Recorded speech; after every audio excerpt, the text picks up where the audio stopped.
Näitekirjanikuna olen ma aru saanud, et selles töös on kõige olulisem asi osata pugeda teise inimese pähe, tema südamesse, et aru saada, miks keegi midagi teeb, miks keegi kedagi armastab. Ja vahel mul on tunne, et see on läinud korda. Aga ma ei saa mitte kunagi aru, mis toimub selle inimese peas, kes võtab oma prahi ja viib selle metsa, loodusesse. Ma arvan, see inimene ei saa olla õnnelik. Registreeru ja teeme Eestimaa koos puhtaks.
Puutumatu loodus, paksud metsad, kaunid liivarannad.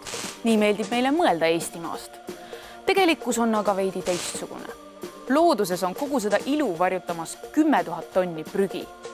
Tõde ei ole meeldiv, aga meie saame seda muuta. Ainult ühe päevaga, 3. mail.